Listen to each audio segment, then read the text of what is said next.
yo creo que a mí me distingue llevar una carrera hasta hoy de cantautora. En el jazz, en sentido general, la gente es más de hacer un arreglo diferente de My Funny Valentine.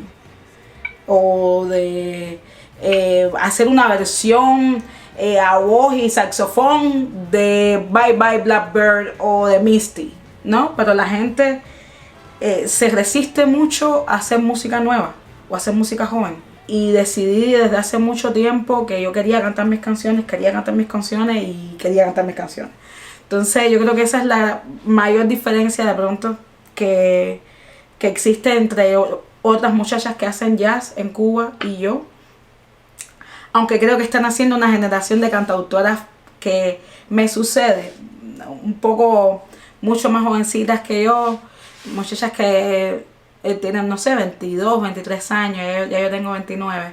Entonces hay una generación un poquito más para acá que está dentro de la composición, y eso me llena de orgullo, porque muchas me escriben para decirme que de hecho se aventuran a cantar sus canciones por mí, que me dicen, yo siento que si tú pudiste lograr hacer sabes, posicionarte un poco en el mercado internacional con tus propias canciones, pues bueno, yo voy a apostar por las mías, y eso yo creo que es maravilloso.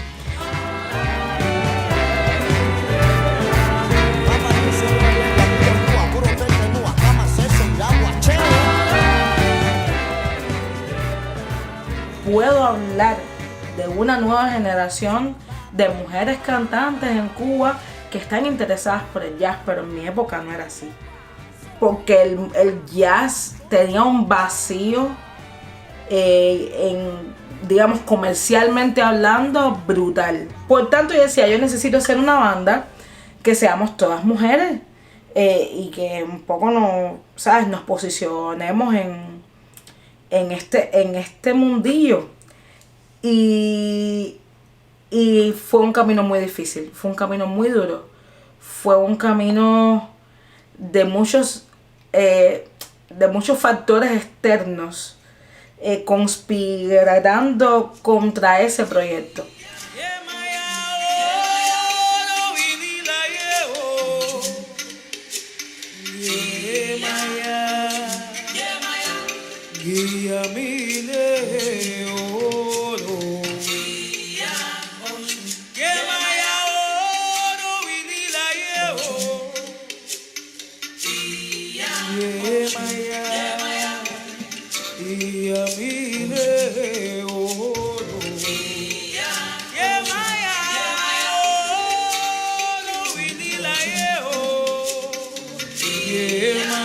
Empezando con que, bueno, en Cuba no existe la libertad de tocar donde tú quieres.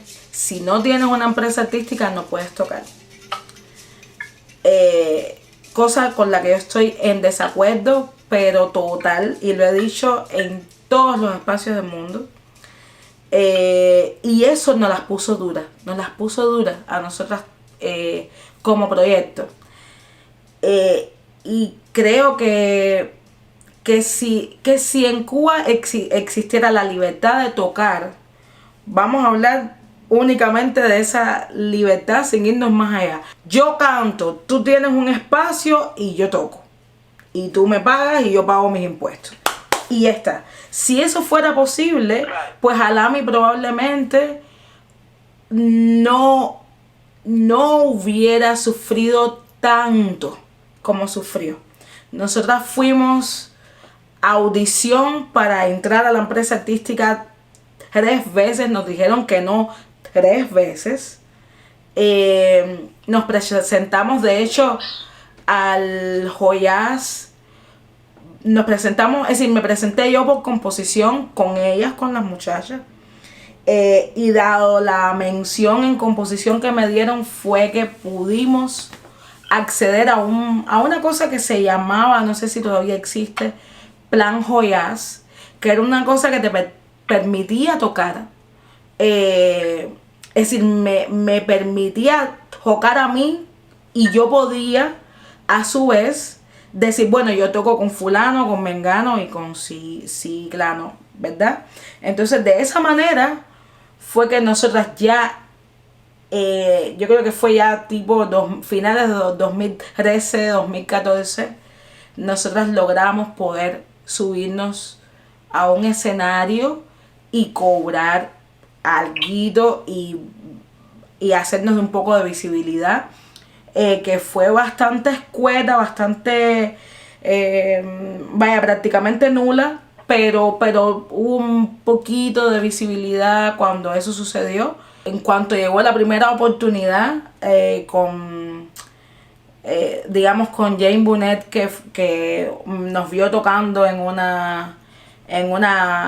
un jazz plaza, y me invitó primero a mí a colaborar con ella con su proyecto Spirit of Havana, y después dijo, bueno, vamos a hacer un proyecto más grande y vamos a invitar a las muchachas, y de pronto eso se convirtió en lo que es hoy Maqueque.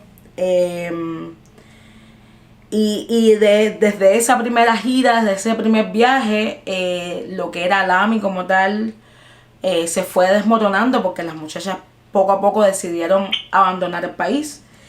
Y la razón principal, puedo dar fe, creo yo, en mi criterio, era que la primera prohibición dura era no poder tocar y no poder hacer la música que cada una deseaba hacer. Y eso un poco te corta las alas y no te permite soñar. Y yo creo que eso debería ser, yo creo que eso debería estar escrito en algún lado como una violación.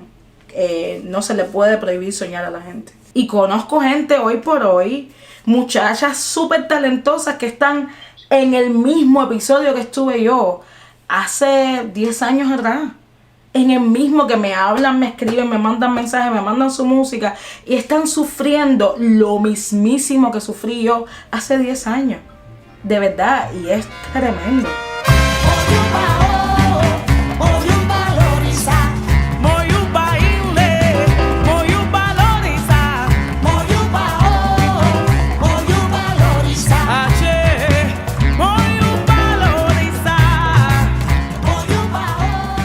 Yo estaba feliz con Maqueque. Había tomado también la decisión de abandonar el país en aquel momento. Me había hecho un plan lindísimo. Decidí coronarme Ocha porque había tomado profundamente esa decisión. Y cuando me hice santo me dijeron que no. Me dijeron, no te quedes. Este no es el momento. Porque las respuestas que tú estás buscando las vas a encontrar aquí. Y yo creo que ellos, de más allá, ellos sabían que tenían que apurarse porque yo estaba desesperada. Yo necesitaba cantar, yo necesitaba volar y yo no podía más. El punto es que yo me hice santo en abril y yo conocí a François Renier y a Giles Peterson en mayo. François era el director de un proyecto, de una plataforma artística que se llamaba Habana Cultura, que le había gustado mucho como yo había cantado y que me estaba invitando al Open Mic, que eso no significaba que me iban a escoger para el disco, pero que, bueno, que de pronto si le gustaba a alguien y me elegían, maravilloso. Tenías el chance de cantar una canción únicamente, y me acuerdo que me subí a cantar una canción mía que se llama Min, es un blues, y me eligieron los 10 DJ para cantar.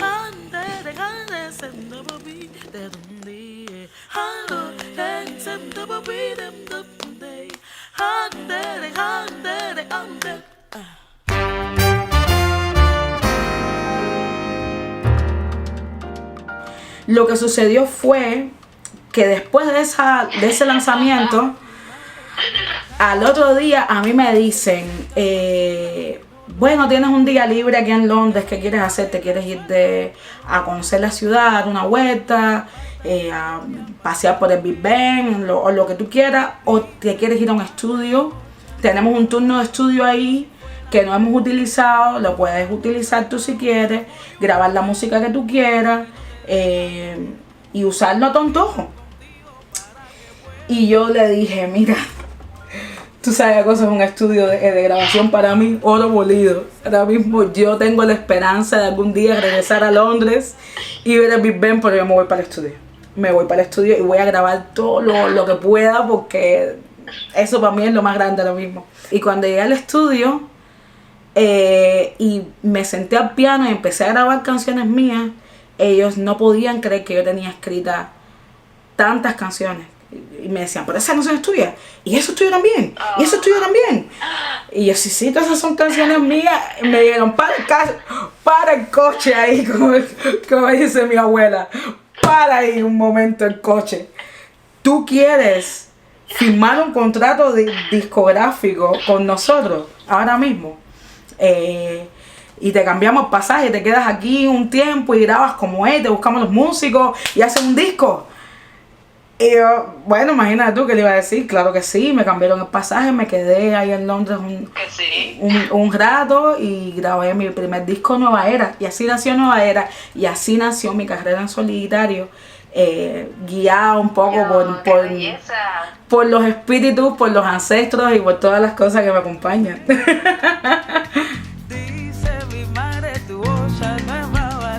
Pero si fuera un hombre, tambor fuera consagrado. Moyupa es un que no te deja caer, que va a la guerra contigo para que puedas vencer.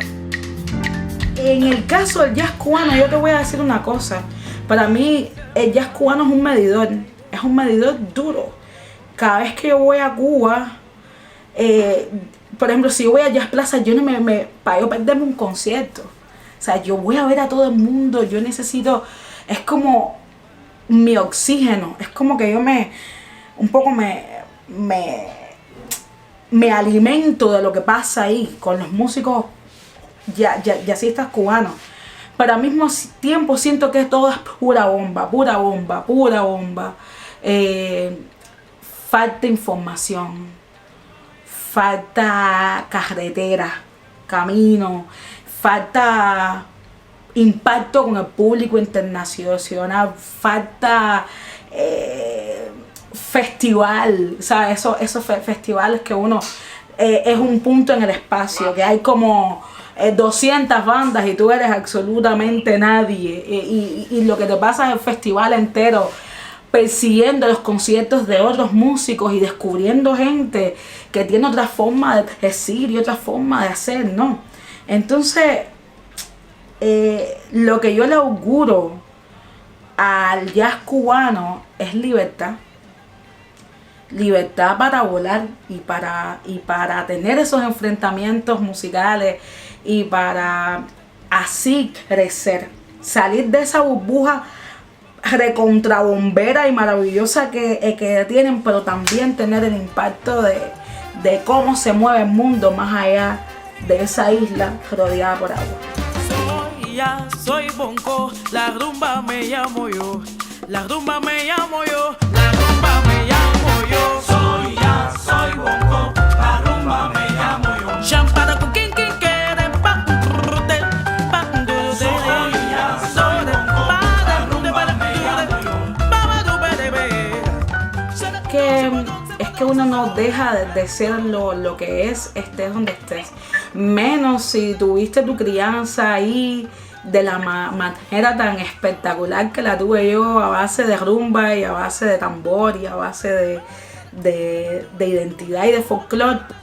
Esa forma de enfrentar la vida riendo y cantando y tocando, incluso cuando las cosas se ponen difíciles, porque qué cosa más dura de tener un bebé y no tener electricidad y no tener comida. Los años 90 fueron tremendos y aún así yo no recuerdo tristeza en mi casa. Yo en mi casa lo único que recuerdo es alegría y recuerdo rumbo y recuerdo gente bailando. Entonces, cada vez que yo tengo un problema, cada vez que tengo una situación, con cerrar los ojos y pensar en mis negros bailando y cantando, para mí eso es suficiente. Ahí está Cuba latiendo dentro de mí y es la forma en la que yo asumo las cosas y por eso sonrío y por eso bailo y por eso canto y por eso me muevo, y eso no va a cambiar. Por tanto, inconscientemente, aunque yo intente algún día separarme de esa identidad que es ser cubana, yo creo que me va a ser imposible. Bueno,